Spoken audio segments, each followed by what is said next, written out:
Ang kwentong ito ay hango sa totoong buhay. Karanasan ito ni Polion. Taong 1959, Abuyog, Leyte.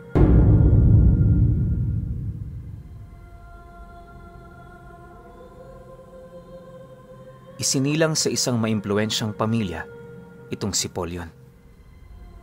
Ayon sa kanya, lahat na ng hinahangad ng mga pangkaraniwang tao nasa kanila na. Bahay, malawak na lupain, mga trabahante at mga bagay na makapagbibigay kaginhawaan sa buhay ng isang tao, meron sila nun. Subalit sa kabila ng lahat ng kanyang tinatamasa, wala siyang nararamdamang kaligayahan. Magmula noong bata pa lamang siya, yung mga katulong nila ang nagpalaki sa kanya. Sa sobrang pagkaabala kasi ng kanyang mga magulang, halos umabot na noon sa puntong hindi niya na yon nakikilala. Dahil dito, pinili na lamang niyang manatili araw-araw sa bahay ng kanyang lolo.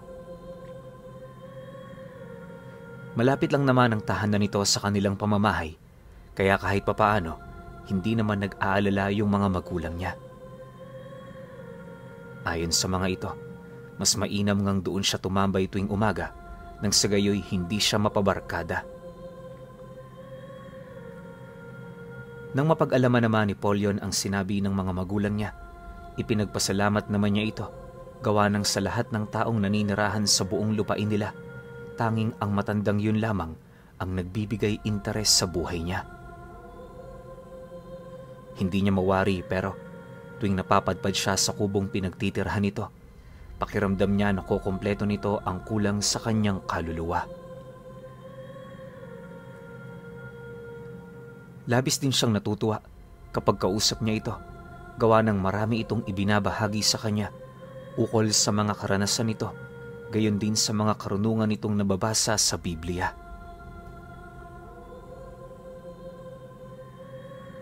Tandaan mo, Polion, hindi sa buhay na ito nagsisimula ang totoong buhay. Huwag kang magpakalunod sa mga kaaliwang nakikita mo. Hanggat bata ka pa, patatagin mo ang iyong pananampalataya. Maraming demonyo sa mundong ito. Nariyan lang sila sa paligid, naghihintay ng pagkakataon para ikay matukso. Pero huwag kang mabahala. Nandito ako. Hanggang sa pagtanda mo, gagabayan kita. Alam ko, hindi ka pumupunta rito ng walang dahilan. Mga katagang paulit-ulit na sinasariwa ni Polion tuwing bumibisita siya sa bahay nito.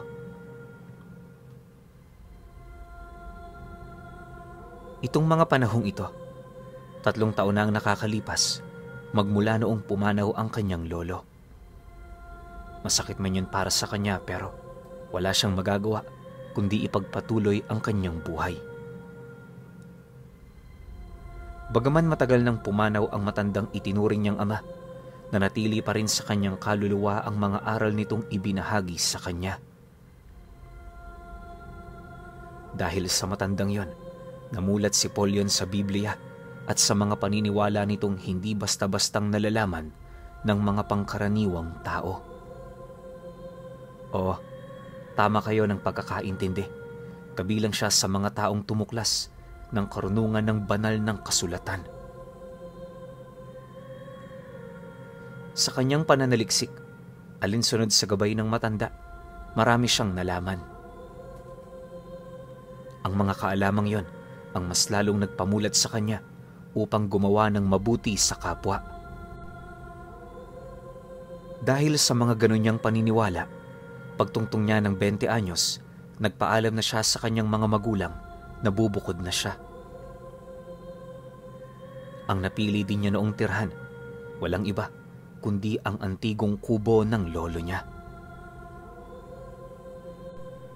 Kahit antigo na ito at parang malapit ng magiba, pinili niyang manirahan sa lugar na yon.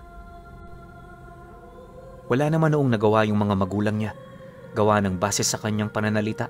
Nasisiguro ng mga ito na hindi siya nagbibiro o napipilitan sa kanyang naging pasya. Sa mga unang buwang pananatili doon ni Polyon, ipinagpatuloy niya ang lahat ng bagay na nakagawian ng kanyang ama. Sinaliksik niya rin ang kabuuang librong binabasa nito hanggang sa hindi naglaon, meron siyang natuklasang isang libro na naglalaman ng katotohanan ni minsan sa buong buhay niya. Hindi niya inakalang totoo. Ilang beses na rin niya yung naitanong sa kanyang mga kaibigan pero wala ni isang makasagot nito. Inaasahan naman yun ni Polyon gawa ng naniniwala siya bibihira lamang ang mga taong nakakaalam ng tungkol sa bagay na yon.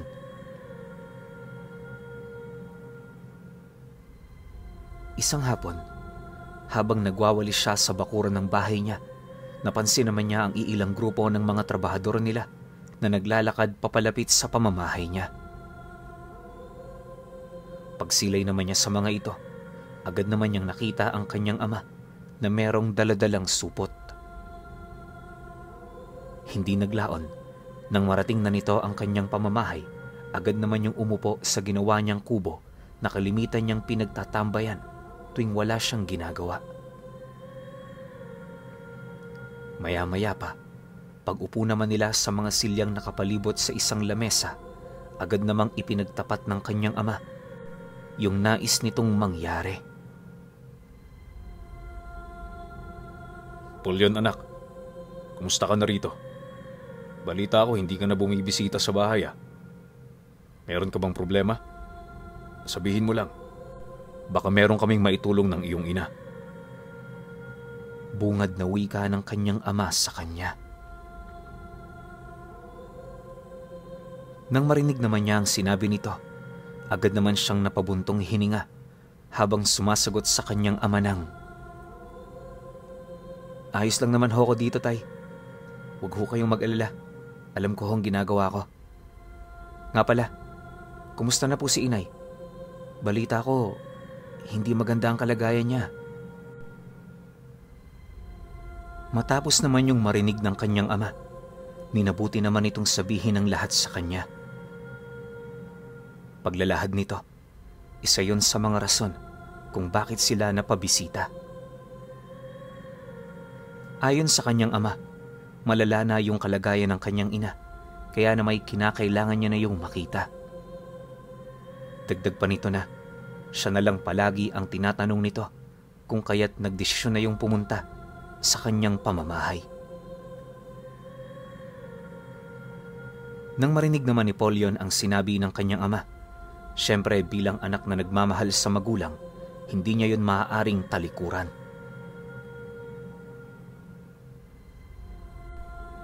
Makalipas pa ang ilang minuto nilang pag-uusap, alinsunod sa nais nitong mangyari, agad naman nilang tinahak ang daan pabalik sa kanilang tahanan.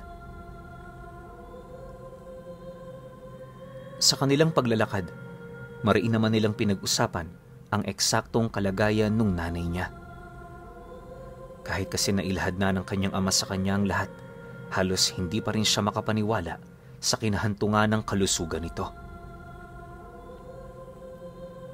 Alam mo anak, kahit ako nga din hindi ko inaasahang magkakaganon siya.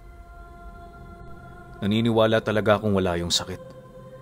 Yung karamdaman niya, biglang dumapos sa katawan niya. Kung kani-kanino na rin namin siya pinagamot pero base sa mga ito, normal naman yung kalagayan niya. Takang-taka nga din noon ng mga albularyo dahil kahit anong gawin nila, hindi nila kayang matunton ang pinagmumulan ng kanyang karamdaman. Paglalahad naman ng kanyang ama. Nang marinig naman niya ang sinabi nito, pilit naman niyang binilisan ang kanyang paglalakad hanggang sa hindi naglaon, narating na nga nila ang silid na kinaroroonan ng kanyang ina. Pagbukas naman nila nito, agad namang bumungad sa kanya ang iilan pa niyang mga kapatid na kasalukuyang nag-aalaga rito. Hindi naglaon, nang mapansin naman ito ang kanyang pagdating, minabuti naman itong bigyan sila ng oras para makapag-usap. Maya-maya pa, Paglabas naman ng mga kapatid niya, nanlulumo naman niyang nilapitan ng kanyang ina habang tinatanong yon ukol sa kalagayan nito. Sa kasagsagan naman ng kanyang pagsasalita, hindi naman niya maiwasang manlumo gawa ng hindi siya sanay na makita yon sa ganoong kalagayan. Gayunpaman, minabuti niyang lakasan ang kanyang loob. Sa paniniwalang gagaling din yon. Ayon kay Polyo na, habang pinagmamasdan niya ito, doon niya nakita ang mga pantal nitong nangingitim na. Lumobo na rin ang katawan ng kanyang ina na parabang punong-puno yun ng hangin. Subalit ang mas ikinagulat ni Polyon sa lahat ay yung hindi normal na laki nung pang-ibaba nitong katawan. Mula ulo hanggang bewang, lumulobo yon, pero pagdating sa may bandang kasarian at binti nito, napakapayat nito. Parang ang lahat ng sustansya ng kanyang ina hindi na nakakababa pa. Hirap na rin yung bumangon sa kadahilan ng kapag gumagalaw ito, lahat ng mga kasukasuan niya sobrang nananakit na halos pakiramdam niya mapuputol na ito. Dagdag pa ni Polyo na lubog na rin ang mga mata ng kanyang ina, indikasyon na hirap na din yung makaaninag ng mga bagay na nasa paligid niya. Sa kanila namang pag-uusap, tinanong ng kanyang ina ang kalagayan niya. Inilahad din ito ang pangungulila sa kanya at ang kagustuhang pabalikin na siya sa kanilang pamamahay. Dagdag pa nito na, noong nawala siya sa pudar nila, doon nila naunawaan ang hirap ng buhay kapag hindi kumpleto ang pamilya. Pagtatapat pa nito na sa kanilang magkakapatid, tanging si Polyon lamang ang hindi nila nabigyan ng tamang oras na siya namang kanilang pinagsisihan. Wala rin itong maisumbat sa kanya, lalo pat alam naman ng mga ito na magmula noong bata pa siya, yung lolo na talaga niya ang nag-alaga sa kanya.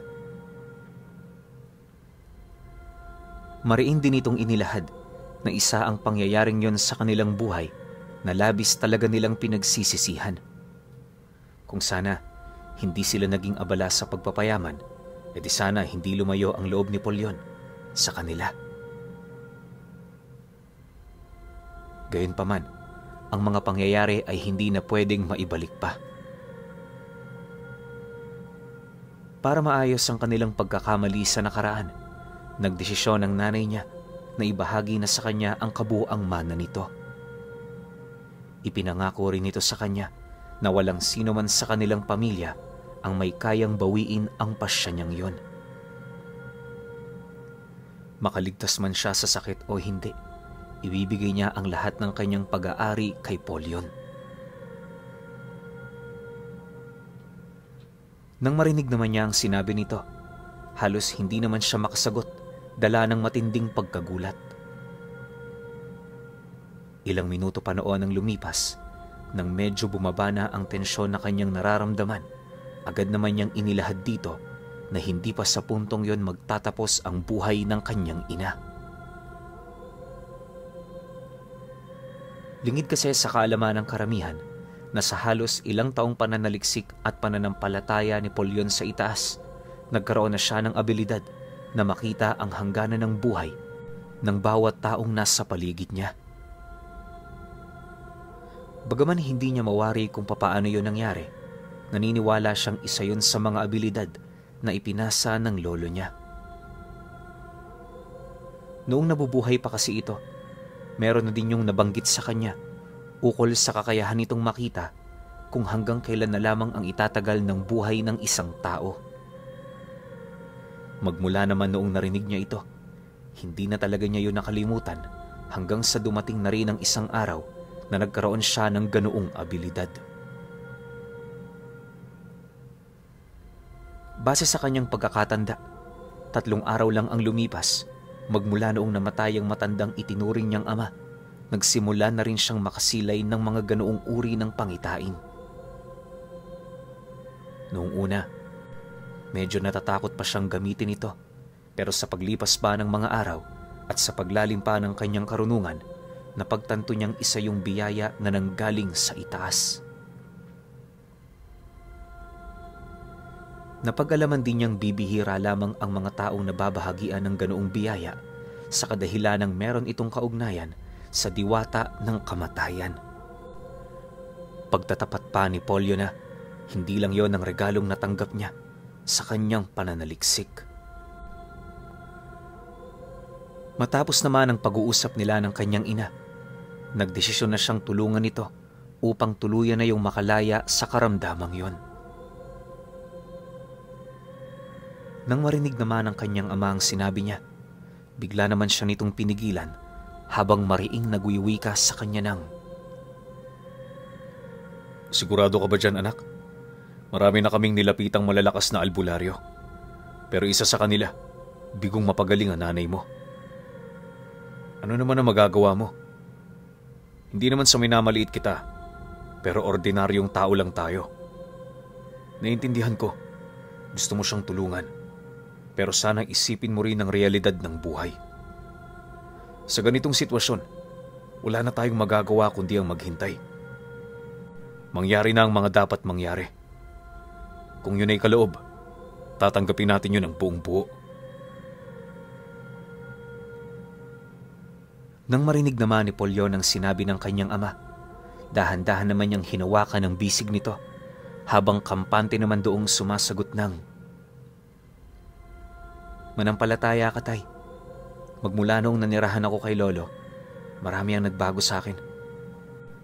Ang pamamaraan ng pag-isip ko, mga daang napagpasyahan kong tahakin, at higit sa lahat, ang relasyon ko sa itaas. Hindi ako mananatili doon kung lumaki akong isang makitid na tao. Basta, ang hiling ko lang sa inyo sana, bigyan niyo ako ng pagkakataon. Tingnan natin kung sino ang mas malakas. Ang sakit na yan o ang Diyos na aking pinaniniwalaan." Kasabay ng pagwika nito ay ang dahan-dahan naman itong paghugot ng dala nitong Bibliyang napakaluma na. Ayon kay Polyon, ang banal na aklat na yon nagmula sa isang taong nagngangalang Jose. Ipinasa yon sa kalulololohan ng kanyang lolo hanggang sa makarating na sa kanya. Sinasabing ang aklat na kanyang nakuha ay base sa pinaka-orihinal na salin. Wala yung anumang daya na kalimitang ginagawa ng tao upang pumabor sa relihiyon o sekta nila ang pananampalataya. Dagdag pa niya na, wala ding inialis sa aklat na yon na kahit isang berso, sitas o kasulatan na nagmula sa iba't ibang propeta ng Diyos. Sa makatuwid, isa ito sa mga kompletong kopya ng kasulatan ng Ama para sa tao. Matapos naman niya yung ipakita sa kanyang mga magulang, agad naman niyang inilapat sa pinakaunang pahina nito ang kamay ng nanay niya. Habang nakapikit yon, taimtim naman niya yung inulyuhan nang sa gayoy kahit papaano maging malinis ang kaluluwa nito. Makalipas pa ang ilang minuto, nang maisakatuparan na nila ang proseso ng ulyo, doon na niya yon sinubukang gamutin sa pamamagitan ng taimtim na pagbabasa ng mga talatang may kaugnayan sa pagpapagaling ng kaluluwa. Halos inabot din siya ng 2 oras kakabulong nito sa kanyang ina hanggang sa dumating ang puntong unti-unti niyang napapansin yung paglabas ng mga itim na usok na nagmumula sa katawan nito. Inaasahan naman niyang hindi yun nakikita ng kanyang ama, gawa ng nasa espiritual yung aspeto. Maya-maya pa, nang tuluyan ng maubos ang mga bagay na yon, doon na unti-unting nagpakita sa kanya ang kaluluwa ng isang taong hindi naman niya kilala na puspos ng espiritu ng demonyo. Habang nakalutang yon sa ibabaw ng kanyang ina, panay naman ang pagngisi nito habang patuloy na nagbabanggit ng mga buhay na salita sa kaliwa. Nang marinig naman yun ni Polyon, Nagdulot yon ng pansamantalang pagkabingi sa kanyang tenga, pero hindi naman siya doon nagpatinag. Sa halip, imbis na panghinaan siya, mas lalo pa niyang pinalakas ang kanyang pananampalataya hanggang sa doon na sumagi sa kanya ang karunungang ginamit ng anak ng Diyos para mapalaya si Satanas. Hindi naglaon, pag-ihip naman niya ng mga katagang yon sa kanyang kamay, buong puwersa naman niyang hinawakan sa leeg ang kaluluwang yon, sabay balibag nito sa lupa.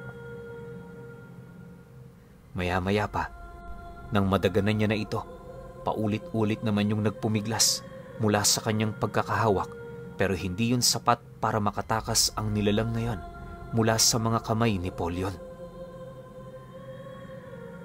Nang mapagtanto naman ito na wala na yung magagawa, napilitan naman yung kumalma habang pinagmamasdan siya. Akala namin totoong sakit ni inay. Ikaw lang pala ang may kagagawa ng lahat. Paunang babala ko to para sa inyo. Alisin mo ang binigay mong sakit sa kanya at sisiguraduhin kong wala na tayong dapat na pag-usapan. Huwag mo rin akong subukang lokohin sapagkat alam kong malapit ka lang dito sa amin. Wika ni Polyon sa kaluluwang yon. Nang marinig naman ng nilalang ang kanyang sinabi, ngumisi lang naman ito habang paulit-ulit siyang pinagmumumura. Dahil dito, minabuti naman niyang pakawalan na ang nilalang na yon para naman kahit papaano malapatan na niya ng paunang lunas yung nanay niya. Bagaman nakakagalit yung mga pagbabanta at mga sinasabi sa kanya nung kaluluwa, minarapat niyang palayain ito. Hindi niya yun sinaktan. Sa halip, tinulungan niya pa yung pauwiin sa katawang lupa nito. Ayon kay Polyon, isa yon sa pinakamahirap na pasya ng kanyang buhay, gawa ng nasa isip at puso na ng tao ang maghigante sa mga nagkakasala sa mga ito. Noong una, hindi pa yon katanggap-tanggap para sa kanya, pero nang maalala niya ang isa sa mga kautusan ng Diyos, doon na siya nag-umpisang yon ay patawarin. Naniniwala siya, isa sa pinakamahirap na utos nito ang pagbibigay ng pag-ibig sa kaaway. Dagdag pa niya, marami nang nagbabasa ng kautusan pero karamihan sa mga taong yon, hindi yon kayang sundin. Isipin ninyo, sino ba naman kasi ang taong magmamahal sa kanyang kaaway, lalo na kung napakabigat ng kasalanan nitong ginawa? Hindi ba't ang unang papasok sa puso at isip nito ay puot at paghihigante? Naniniwala rin si Polyon na sa bagong kautusan ng Panginoon para sa mga hentil ay napakahirap sundin. Kaya nga, magmula noong nalaman niya ito, sa abot ng kanyang kakayahan, sinusubukan niya yung gawin. Iniiwasan niya ring magpasya ng hindi pinag-iisipan, gawa ng alam niyang bunga lamang yon ng bugso ng kanyang damdamin. Matapos ang mga pangyayari, minabuti naman niyang pagpahingahin ng nanay niyang nakalaya mula sa kaluluwa ng isang taong puspos ng espiritu. Habang pinagmamasdan niya rin ito, inaasahan naman niyang araw na lamang ang makapagsasabi bago yun tuluyang gumaling.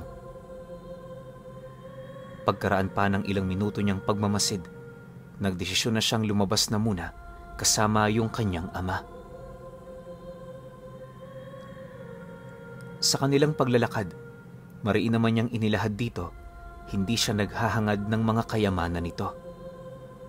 Dagdag pa niya na, masaya na siya sa kanyang buhay dahil nasa kanya naman ang lahat. Nang marinig naman ito ang kanyang sinabi, bakas naman sa mga mata nito ang matinding pagtataka buhat sa pamamaraan ng kanyang pag-iisip. Pakiramdam kasi noon ng ama ni Polyon, parang hindi na siya yung taong nakilala nito. Maya-maya pa, pagtitigan naman nilang dalawa, takang-taka naman yung nagwika sa kanya ng, "Paano mo naman nasabing nasa iyo na ang lahat, anak? Hindi ba't sa inyong magkakapatid, ikaw ang naghihirap?" Tingnan mo nga yung kuya mo. May magarang kasuotan, may pera, may kakayahang bumili ng kahit na ano. Pero ikaw tingnan mo, kung hindi ka pa namin bibigyan ng rasyon, hindi ka pa makakakain. Nang marinig naman ni Polyon ang sinabi nito, napangiti lang naman siya habang may respetong sumasagot sa kanyang ama nang, sinabi ng Diyos, ang tao ay hindi lamang sa tinapay nabubuhay, kundi sa bawat salitang nagmumula sa bibig ng Diyos. Maraming paraan para mabuhay, Tay. Bawat tao hindi pinapabayaan ng Ama. Tayo pa kayang pinakamamahal niya, pababayaan ba niya? Ultimo nga mga hayop, wala namang trabaho pero nakakakain. Alam niyo, kaya may taong naghihirap. Hindi niya kasi alam kung anong ginagawa niya at ang mga bagay na ipinagkaloob sa kanya. Aanhin ko naman ang magarang kasuotan, salapi, malawak na lupain. Kung sa bandang huli, hindi ko naman yun madadala sa itaas. Habang tayo'y nabubuhay, isa lang ang dapat nating gawin, at yun ay kumilala sa naglikha sa atin. Dahil sa kanyang sinabi, halos wala namang naisagot ang kanilang padre de pamilya. Matapos naman ang kanilang pag-uusap, agad namang nagpaalam itong si Polyon na babalik na sa bahay niya. Siyempre, dahil sa marami pa naman yung ginagawa, hindi na rin siya nito pinigilan. Sa paglipas pa ng mga araw, muling nanumbalik ang kanyang simpleng buhay. Habang wala pa siyang balita sa kanyang ina, itinuon niya ang kanyang oras sa pagsasaka sa mismong lupain nila. Kasakasama niya noon ang kanilang mga trabahador, kung saan ito naman ang nagsisilbi niyang mga kaibigan sa mga sandaling naghahanap buhay siya. Bagaman nagtataka ang mga ito sa kasalukuyang ginagawa niya, minabuti naman niyang wag na lamang itong pansinin. Para sa kanya, likas ng gano'n ang pag-uugali ng mga tao ukol sa mga bagay na hindi nila nauunawaan. Kaya imbis na magalit siya sa mga ito, nagdesisyon siyang yon ay unawain alinsunod sa mga kagustuhang nababase sa banal na kasulatan. Isang hapon, habang nagpapahinga si Polyon sa gilid ng pinagsasakahan nilang bukid, bahagya naman siya noong nagising matapos naman niyang marinig ang pag-uusap ng iilang tao na naroon sa paligid. Sa pagmulat naman ng kanyang mata, agad namang bumungad sa kanya yung mga pinagkakatiwalaang tauhan ng pamilya nila. Maya-maya pa, unti-unti na rin niyang nasipat ang nanay niyang naglalakad kasama ang kanyang ama. Sa pagdating naman ng mga ito sa kanyang kinaroroonan, kagaya ng nakasanayan niya, agad naman siyang tumayo para magbigay doon ng galang. Magandang hapon ho, Nay. Tay, ano ho magandang hangin na nagtulak sa inyong bumisita sa amin dito? Bungad na wika ni Polyon sa kanyang mga magulang. Nang marinig naman ang kanyang amang sinabi niya, minabuti naman itong ibigay sa kanyang ina ang oras para magpaliwanag. Ayon dito, kaya sila doon pumunta ay dahil sa pagnanais nitong ibigay na sa kanya yung kalahati ng mga ari-arian nila. Dagdag pa nito na, napapanahon na yon, kaya naman mas mainam na pamahalaan na niya yon ng maaga. Mariin din itong inilahad na walang tutol sa kanyang pasya, lalo pat matagal na din niyang nakausap ang mga kapatid ni Polyon ukol dito. Pagkarinig naman niya sa mga sinabi nito, napangiti lang naman siya habang sumasagot doon ng, ikinagagala ko po, Nay, ang pasya ninyo para sa akin. Gustuhin ko man niyang kunin, hindi yan hahayaan ng aking konsensya. Ang gawin niyo po sana, partehan niyo kami ng pantay. Tamang parte sa mga kapatid ko at tamang parte sa mga taong naging kaakibat ng ating tagumpay. Huwag niyo po sanang ipagdamot yan sa kanila para maging masaya tayong lahat. Matapos naman niyang makapagsalita, dahan-dahan naman siyang tumayo para yon ay yakapin. Ilang minuto pa ang lumipas. Nang maunawaan na nito ang mga bagay na nais niyang sabihin, wala naman yung nagawa kundi ang sumang-ayon. Hindi naglaon, mangyak-ngyak namang nagpaalam ang kanyang ina sa kanya, buhat sa mga katagang narinig nito. 2 araw pa noon ang lumipas. Muli itong bumalik sa bukid na pinagsasakahan niya, dala-dala ang kapiranggot na titulo ng lupa. Ang kanyang ama na mismo ang nag-abot nito, nang sa gayoy kahit papaano, hindi na mailang sa kanya yung nanay niya. Pagkuha naman ni Polyon sa bagay na yon, agad naman niya yung isinantabi para yon ay kausapin. Maya-maya pa, nang maisaayos na nila ang lahat, agad namang umalis ang kanyang mga magulang, gawa ng marami pa yung ginagawa. Matapos ang mga pangyayari, agad namang lumapit si Polyan sa kanyang mga kasama para tanungin ang mga ito kung gusto ba nilang magkaroon ng ari-arian. Ayon sa kanya, para makuha ang lupang yon, kailangan lang nilang sagutin ang isang katanungan. Kapag tama ang kanilang sagot, silang mananalo nito. Siyempre, nang marinig naman yon ng mga tao, dali-dali naman yung lumapit sa kanya para maglaro. Pagdating sa puntong nasipat niyang meron ng iilang mga magsasaka ang nakatipon sa kanyang harapan, dahan-dahan naman niyang ibinaba ang kasulatan ng lupa para umpisahan na ang palaro.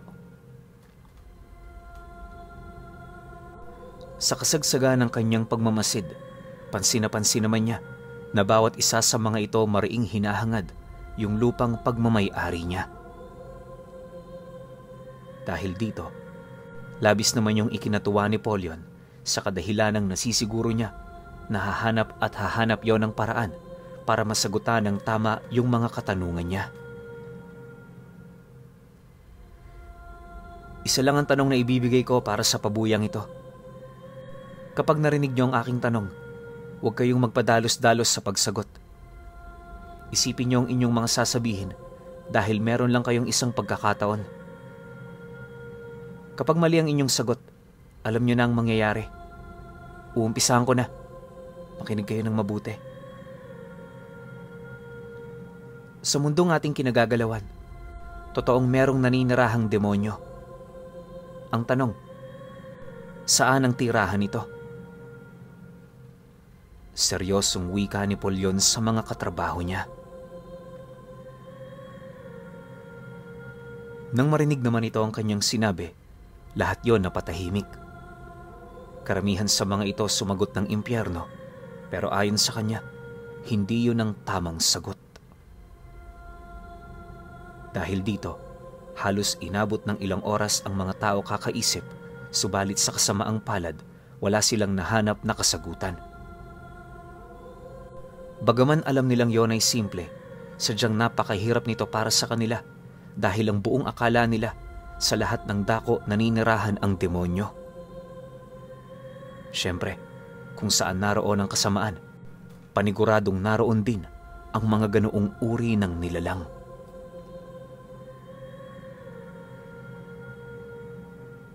Ilang oras pa ang lumipas. Nang mapagtanto naman niyang wala nang may lakas ng loob na sumagot, minabuti naman niyang bigyan niyo ng pagkakataon hanggang sa mga susunod na araw. Dagdag pa niya na, kung meron na silang maisip na sagot, huwag silang magdadalawang isip na lumapit dito. Hanggat hindi pa tapos ang palaro, mananatiling may tsansa ang lahat ng taong nakarinig sa tanong niya. Kinagabihan noong mismong araw, tahimik namang naghapunan si Polyon sa loob ng kanyang pamamahay. Bago niya simula ng kanyang pagkain, binasbasan niya muna ito nang sa gayoy kahit hindi yun masustansya, mabubusog nito ang kanyang kaluluwa. Akala niya noon isang pangkaraniwang gabi lang yun para sa kanya. Pero pagtungtong naman noon ang 9:00 ng gabi, sa kasagsagan ng kanyang pamamahinga, meron siyang narinig na nilalang na umaangil sa labas ng bahay niya. Dala naman ang kanyang kuryosidad. Dali-dali naman siyang pumanhik sa entradang pinto ng bahay para yon ay tingnan. Pagsilay naman niya noon sa labas, wala naman siya noong nakitang umaaligid, ngunit patuloy pa rin ang pag-aangil at ungol na kanyang naririnig. Dahil sa pangyayaring yon, agad naman niyang binuksan ang pinto para tingnan ang palibot ng bahay. Sa pagdating naman niya sa likurang bahagi nito, doon niya nasipat ang isang matandang lalaki na merong kasakasamang 2 nilalang na parang anyong tao. Paglalarawan ni Paul yon sa mga nilalang na yon, may mga tanikala yun sa leeg at para itong aso kung maglakad. Meron din itong mahabang buntot at mga pangil na halos hindi pangkaraniwan sa isang ordinaryong tao. Dagdag pa niya na mahaba rin ang mga braso nito na siya namang naging daan upang ituring niya ang mga nilalang na yon bilang mga aswang. Maya-maya pa, pagkatinginan naman nila nung lalaking may hawak-hawak sa mga nilalang, napangisi lang naman yun sa kanya habang nagwiwika ng, "Natatandaan mo pa ba ako?" "Malamang hindi na. Ako yung kaluluwang nakasapi sa nanay mo nung may sakit siya. Akala ko nun mamamatay na ako eh. Pero salamat sa'yo. Nagkaroon ako ng 2 pagkakataon para ibaon ka sa impyerno. Naparito ako para kunin ang buhay mo. Batid kung nakahanda ka na sa puntong ito. Alam kong malakas ka at alam ko ring inaasahan mo na ang aking pagdating." Matapos naman itong makapagsalita, buong lakas naman itong pinalo ng kadena yung mga nilalang na hawak-hawak niya. Paglapat naman ng kadenang yon sa mga katawan nito, bigla naman yung umatungal ng napakalakas na para bang mamamatay na. Nang marinig naman yun ni Paul yon, wala naman siyang naramdamang kaba. Sa halip ang naramdaman niya, awa para sa nilalang na yon. Sa pagpapatuloy ng kanyang pagmamasid, halos ramdam na ramdam naman niya ang kasamaang namumutawi sa buo nitong katawan. Unang beses lang din siyang makasilay ng ganoong nilalang, kaya sa abot ng kanyang makakaya, pinili niyang unawain ito. Makalipas pa ang ilang minuto, mahinahon naman siyang sumagot sa lalaki ng, "Pasensya ka na, pero hindi ko inaasahan ang pagpunta mo rito. At kung kalooban ng Ama na mamatay ako sa mga kamay mo, masaya ko yang tatanggapin." Kasabay ng kanyang pagwika ay ang dahan-dahan naman niyang pag-upo sa harapan mismo nito. Pagsilay naman ng nilalang na yon sa kanyang ginawa, buong puwersa naman siya nitong sinunggaban, ngunit bago pa man yun makalapit sa kanya, may kung anong kapangyarihan ang pumigil sa paggalaw nito. Yung mga aswang na kasakasama ng mangkukulam na yon, bigla na lamang naagnas, buhat sa paglamon dito ng isang malakas na apoy na bigla na lamang lumitaw sa hangin. Sa sobrang bilis din ng mga pangyayari, halos hindi nito mawari kung ano ang ginawa ni Paul yon sa mga nilalang na yon. Maya-maya pa, pagbalik naman ng katahimikan sa buong paligid, tulala naman yung napaupo sa harapan niya na para bang hindi nito maiwasang magulat sa mga bagay na nasaksihan nito. Pagsilay naman doon ni Paul yon, dahan-dahan naman siyang tumayo habang inilalahad sa mangkukulam ang mga bagay na dapat niyang gawin. Ayon sa kanya, walang ibang makakapagpalaya ng kanyang sarili kung hindi siya.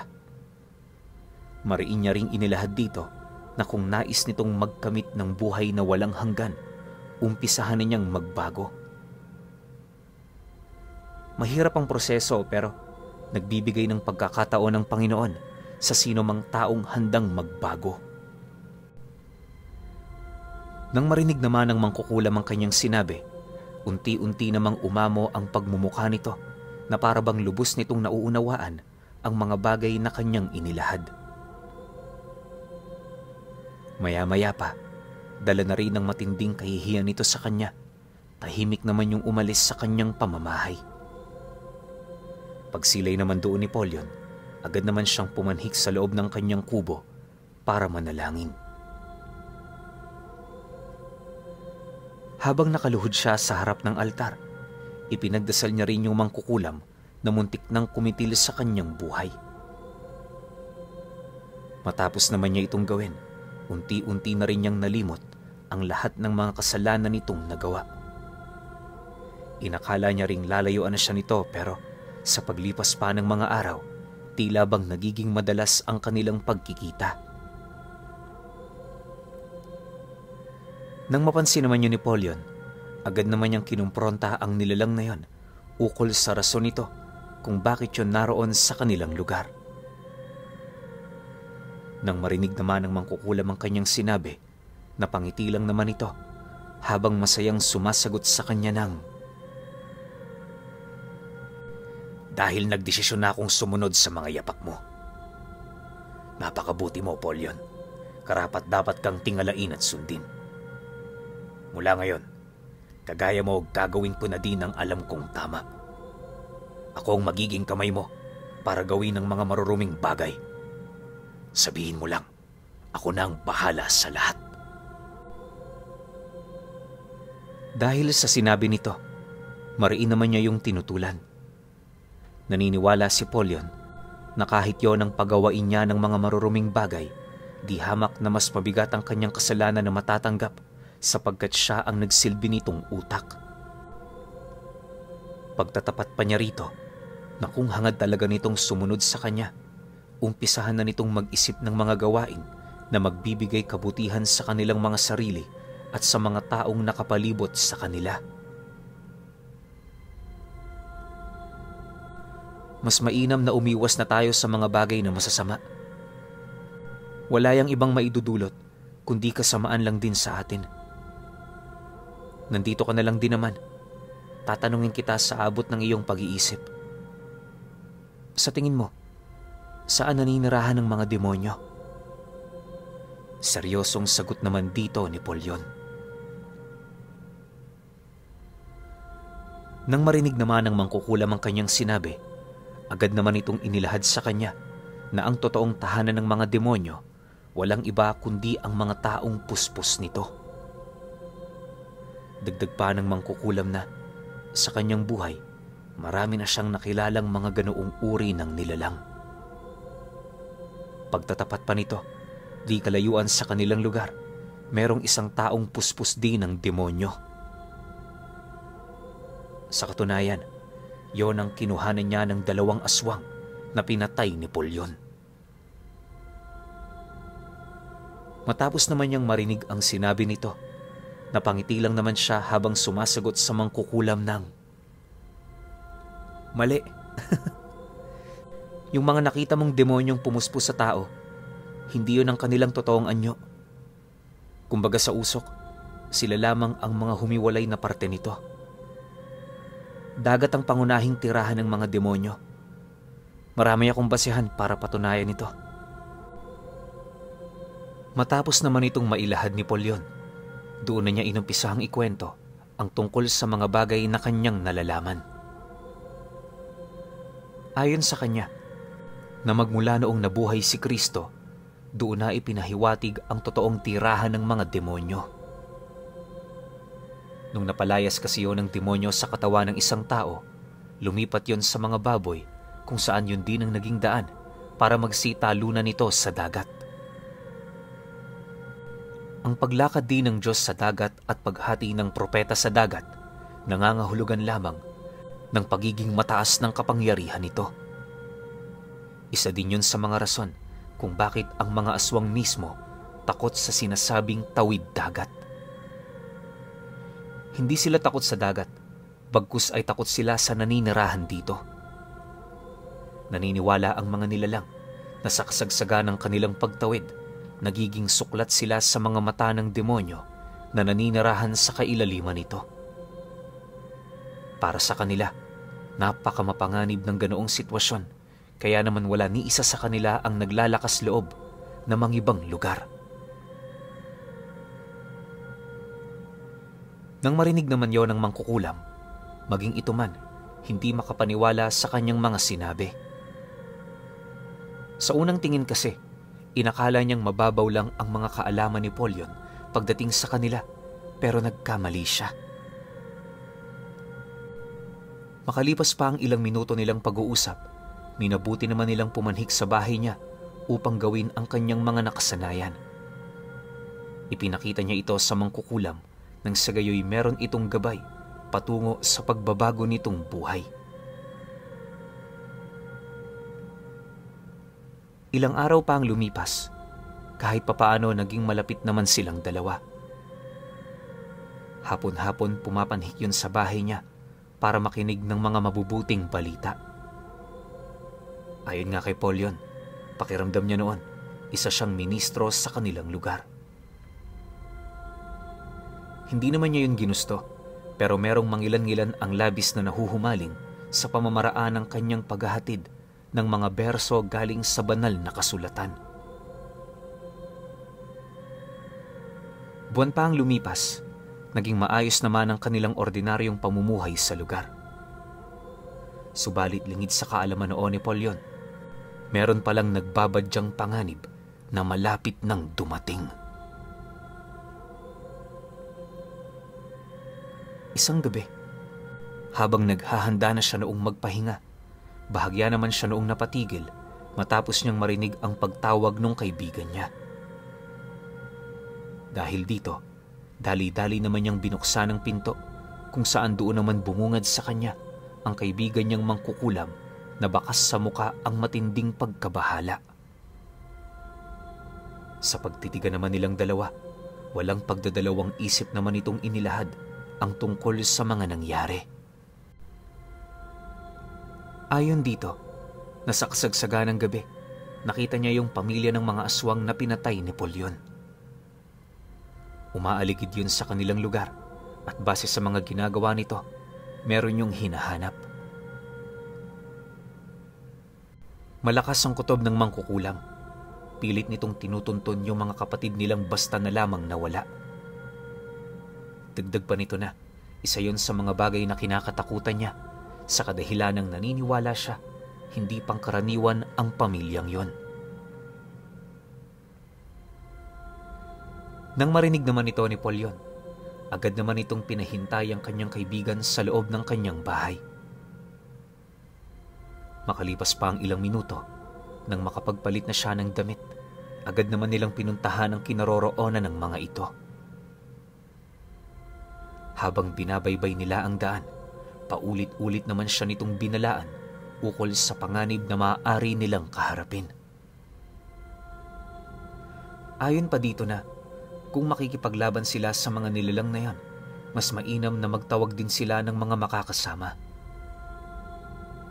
Dagdag pa nito na, sa kanilang lagay, paniguradong hindi nila yon kakayanin.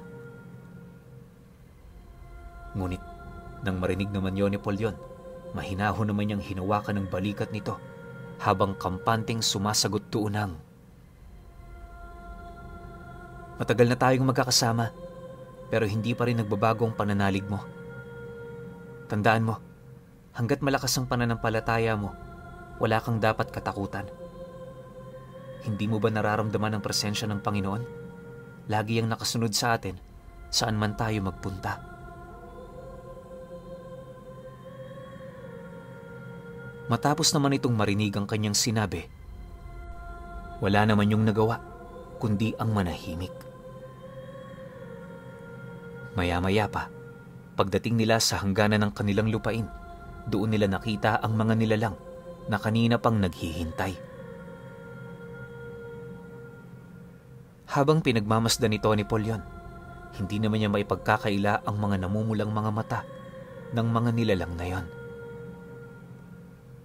Makalipas pa ang ilang minuto, Paglapit naman nila sa kinaroroonan nito, agad naman niyang nasipat ang pagtayo ng isang matandang lalaki. Dahan-dahan yung lumalapit sa kanya habang patuloy yung umaangil. Sa pagharap naman nilang dalawa, ilang beses pa siya nitong sinindak pero hindi naman siya nagpatinag. Sa katunayan, paulit-ulit pa siyang inangilan ng nilalang na yon pero nanatili siyang kalmado. Hindi naglaon, pagtayo naman ng mga kasama nito, buong puwersa naman siya nitong sinunggaban. Pero paghawak na paghawak niya sa daladala niyang banal na aklat, biglang tumigil ang mga nilalang na yon habang unti-unti itong binabalot ng napakalamig na pawis. Sa isang kisap mata, bigla namang nagsiluhuran ang mga ito at kasabay nito ang dahan-dahan nilang pag-amin ng kanilang mga pagkakasala. Pagsilay naman niya sa pinuno ng mga aswang, kitang-kita niya kung papaano ito mapaatras habang may kung ano itong pinipigilan sa katawan na lumabas. Nang akmang kakaripas na yon ng takbo papalayo, laking gulat na lamang ng kanyang kasama nang masipat nila itong bumagsak sa lupa habang paulit-ulit na sumisigaw. Pagtama naman ng liwanag ng buwan sa mismong katawan ng nilalang, doon na nila nasaksihan ang pilit na pagkawala ng mga demonyong nananahan sa mismong katawan nito. Pagkaraan pa ng ilang segundo, saksing buhay sila Polyon sa mabilis na pamamayat ng nilalang na yon. Matapos namang mawala ang pumupuspos na demonyo sa katawan nito, agad din naman yung nawala ng ulirat na siyang naging sanhi upang mabilis yung itakas ng mga nanghihina nitong kasama. Hinayaan lang naman yun ni Polyon, gawa ng naniniwala siya tapos na ang kanyang trabaho para sa mga taong yun. Kinabukasan, pinuno, sa maniwala man kayo o hindi, yung mga nilalang na nakaengkwentro niya noong nagdaang gabi, bumalik sa bahay niya. Bawat isa sa mga ito normal na tao na. Labis naman yung ikinagulat ng kaibigan niya, gawa ng nasisiguro nito, hindi basta-bastang makakalaya ang isang tao mula sa sumpa ng pagiging isang aswang. Sa paglipas pa ng mga araw, dahil sa milagrong yon, nagdesisyon ng mga ito na sumunod sa kanyang mga yapak. Magmula noon, unti-unti nang dumami ang mga taong naniniwala sa kanya. Karamihan sa mga ito mga dating masasamang tao na nagawa niyang mapagbago. Sa ngayong pangkasalukuyan, ubod na ng tanda itong si Polyon. Wala rin siyang naging pagmamay-ari sa buhay niya at kasalukuyan siya ngayong naninirahan sa bahay ng kanyang kaibigan. Sa latma ng kanilang pamumuhay, di hamak na mas mayaman naman sa karamihan ang kanilang kaluluwa. Ayon kay Polyon, na ang sikreto sa isang masayang pamumuhay ay ang pagkilala sa lahat ng kautusan ng Panginoon. Ito ang gagabay sa inyo upang hindi kayo mahirapan sa anumang pagsubok na inyong makakaharap. Pero alam nyo ba, na kahit subok na ang kanyang kakayahan, marami pa ring nagtatanong sa kanya kung nasaan na ba ang minana niyang banal na aklat.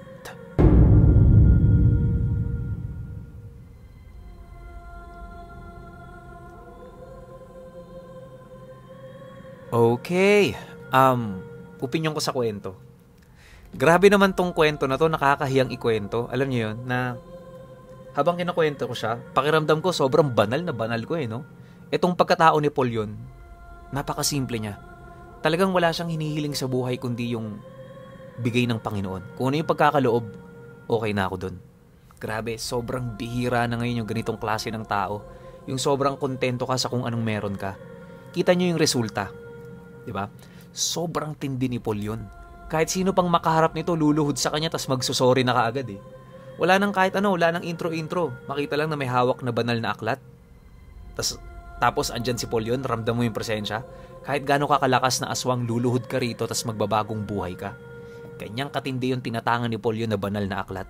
Ewan ko lang kung meron pang makakatapat dito Hindi ito yung mga typical na kwento natin na mga manggagamot na talagang mandirigma. Yung iba pa nga, di ba? Ginagabayan pa ng mga arkanghel Pero si Polyon walang pinaliwanag na ganun. Alam nyo, bit-bit, purong-purong paniniwala, purong-purong dasal, purong-purong busilak ng puso na gumawa ng mabuti. Yun lang yung mga sandata ni Polyon. Pero, syempre, hindi natin masasabi kung ano ba yung laman ng banal na aklat. Tsaka yung pagtawid ng aswang sa dagat, first time kong malaman yun. Hindi pala sila takot dahil sa alat, takot sila dahil sa mga nakatira sa ilalim. Siguro pwede silang sungkitin ng mga yun 'Di ba? Yung pala isa sa mga dahilan. Pero syempre, bawat lugar, bawat tao o bawat relihiyon, may kanya-kanyang paliwanag tungkol dyan. Ito naman base lamang sa impormasyon na binigay sa atin ni Polyon. Siguro yung iba, may iba ring paniniwala kung bakit ayaw tumawid ng aswang sa dagat. Pero itong kay Polyon, sobrang laking bagay nito, sobrang make sense to. 'Di ba na, ba't ka tatawid dyan sa lugar na yan kung alam mong may mga nakatira sa ilalim na mas demonyo pa sa inyo? 'Di ba? Ang ganda lang ng kwento na to, sobra. Yun nga lang, nakakabanal sa pakiramdam. Masarap din siya. Kayo, kung may opinion kayo sa kwentong ito, comment nyo lang sa baba. Yun lang. Hanggang sa susunod na kwento. Salamat.